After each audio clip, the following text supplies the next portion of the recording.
নমস্কার। গতকাল বেলা 4টের সময় একটা রুগী আমাকে ফোন করছিল। একজন জ্বরের রুগীকে আমার এক চীনা বন্ধু ইপিকাক দিয়েছিল।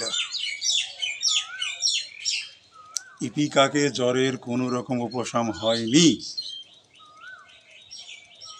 তারপরে তিনি এই গরম আবহাওয়াতে জেলসামিয়ামের ওষুধ মনে করে তিনি জেলসামিয়াম দিয়েছিলেন।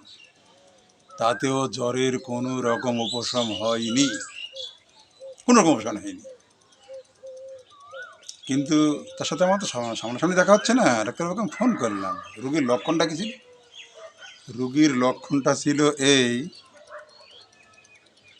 রুগীর লক্ষণটা ছিল এই বিছনাতে কাঠ হয়ে শুয়ে পড়ে থাকা, পরিবারের লোকজন কিছু খেতে বললে তাকে ধমকি মেরে তাড়িয়ে দেওয়া,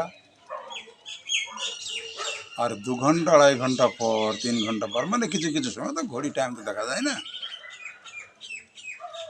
হাফ বোতল করে জল খাওয়া। এই রুগীটার লক্ষণ ছিল। এই ফোনটা পাওয়ার পরে আমার মাথাটা ঘুরিয়ে গেল রাগে। এ তো গভের ডাক্তার, রুগী তো জল খাচ্ছে, জল পিপাসা আছে, এখানে ইপিকাক কীভাবে হলো? কীভাবে ইপিকাক দিল? ইপিকাক তো হবে না। ইপিকাকের রুগীর জিভটা থাকে পরিষ্কার, কোনো জল পিপাসা নাই। রুগী জিজ্ঞাসা করতে হবে আপনি কি জল খাচ্ছেন? যদি বলে না জল খাচ্ছি, সেই ক্ষেত্রে ইপিকাক। যদি বলে জল খাচ্ছি, ইপিকাক কীভাবে হয়? আচ্ছা, জেলসেমিয়ামের রুগীও বিছনাতে কাঠ হয়ে পড়ে থাকে, ব্রাইনার রুগীও বিছনাতে কাঠ হয়ে পড়ে থাকে, পড়ে থাকে দুজনাই। কিন্তু ব্রাইনার রুগী জল খায়, জেলসেমিয়ামের রুগী জল খায় না। কিন্তু রুগী তো জল খাচ্ছে, তাকে জেলসেমিয়াম দিল।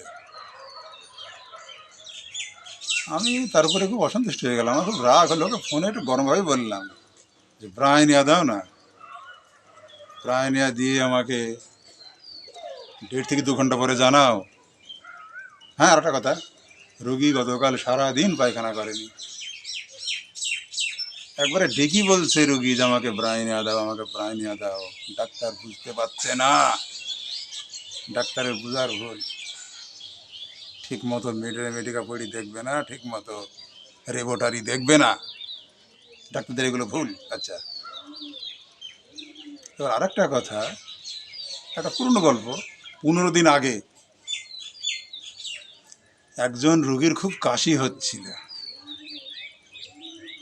রুগীটা আসেনি, রুগীর ছেলে এসছে। তাকে আমি কুকিনল, যেটা টনিক আর কি, পেটের ওষুধ, কুকিনল দিলাম, দিয়ে কাশি কম পড়ে গেল। আমি রুগী আসেনি, রুগীর ছেলে এসেছিল, রুগীর ছেলেটাকে বললাম এটাতে কাশি সেরে যাবে ঠিকই, কিন্তু এটা কিন্তু রোগ সারবে না। রুগীটাকে নিয়ে এসো, তোমার মাকে নিয়ে এসো, কাশি সেরে যাবে, কিন্তু এটা কিন্তু সেই সারা নয়। কাশি কিন্তু 1 মাস পরে আবার ফিরে আসতে পারে, 1 মাস পর আবার ফিরে আসতে পারে। যাই হোক, আর আনেনি। রুগীটা 15 দিন ভালো ছিল। তারপরে তার গ্যাস শুরু হলো। তার ছেলে এসে বলল একটু আমাদের বাড়ি চলুন না, আমার মা আপনার সাথে একটু কথা বলবে। মা এখানে আসবে না। আমি বললাম কেন আসবে না? বললে বাড়ির এ কাজ সে কাজ আর কি, একটু জানে না। পাড়াতেই তো গেলাম, গিয়ে দেখি রুগীটা রান্না করছে, মহিলা রান্না করছে ঘরের মধ্যে। আর হেউ হেউ মাঝে মাঝে। আর রান্নাঘরে যদি পাখা চলে তো রান্না করা যাবে না, গ্যাস তো নিভে যাবে। ওই হাত পাখা দিয়ে বাতাস করছে। রান্নাঘরের ভেতর থেকে আমার সাথে কথা হচ্ছে, দেখা তো হচ্ছে, দরজা খোলা আছে। ডাক্তারবাবু আমি না হাতে পায়ে বল পাই না, আর আমি গরমে খুব কষ্ট পাই। এও হ্যাঁ, একটা টিভির কথা বলার এও। আমি কার্ভোভেজ দিলাম 30 পাওয়ারের, 2টো ডোজ করে দিলাম, কিছু ফাইটাম করে দিলাম। 2টো আজকের মধ্যেই খেয়ে নেবেন 4 ঘন্টা পর পর। আর ফাইটাম, এটা ফাইটামের মানে কি, এটা দ্বারা আমি রুগীর সামনে তার বলিনি, যাই হোক আপনি এটা আপনি খাবেন। আর আপনি তো আর আমার চেম্বারে যাবেন না, আপনার ছেলে যেন আমাকে যেন মাঝে সাঝে গিয়ে যেন বলে আপনি কেমন আছেন, আপনার ছেলে খবর দিলে হবে, অথবা ফোন করলে হবে। সেই রুগীটা মোটামুটি 1 মাসের উপরে ভালোই ছিল। উনি এর আগে ডিগ্রিধারী হোমিওপ্যাথি ডাক্তারের কাছে ওষুধ খেতেন, তার নাকি গলব্লেডারে নাকি পাথর আছে। এইবার পাথর আছে, সেই ডাক্তারবাবু তাকে চিকিৎসা করেছেন নাকি 2 বছর ধরে, উনি আর কি আমাকে যেটা বললেন। কিন্তু কারোভাবে আমি খাই দিয়েছিলাম, সে রুগীটা তো ওষুধের নাম তো আর বুঝছে না। মাসখানিক ভালোই ছিল, তারপরে তিনি রানাঘাটে গেলেন, ওটাকে বলা হয় আলট্রাসোনোগ্রাফি, আলট্রাসোনোগ্রাফি করতে গেলেন। তারপরে উনি অ্যালোপ্যাথি ডিগ্রিধারী ডাক্তারকে ওটা দেখালেন। তারা বলল না, আপনার তো গলব্লেডারে কোনো পাথর তো নাই। কিন্তু রুগীটা তো আমার কাছে ওষুধ নিচে গ্যাস বলি, কিন্তু গ্যাসের ওষুধ আমি লাইকোপোডিয়াম দিতে পারতাম, গ্যাসের ওষুধ চায়না দিতে পারতাম, আমি দিলাম না। নেট্রাম ফস গ্যাসের ওষুধ আমি দিলাম না, পালসেটিলা গ্যাসের ওষুধ আমি দিলাম না, অনেক সময় আর্নিকাও গ্যাসের কাজ করে, আমি দিলাম না। কিন্তু আমি কার্বোভেজটা কেন দিলাম?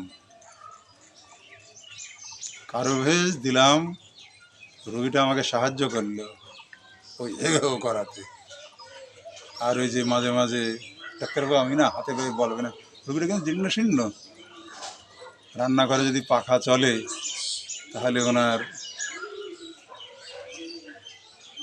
উনুনের ক্ষতি হবে, তাই উনি হাত পাখা দিয়ে নিজের বডিটাকে বাতাস করছে।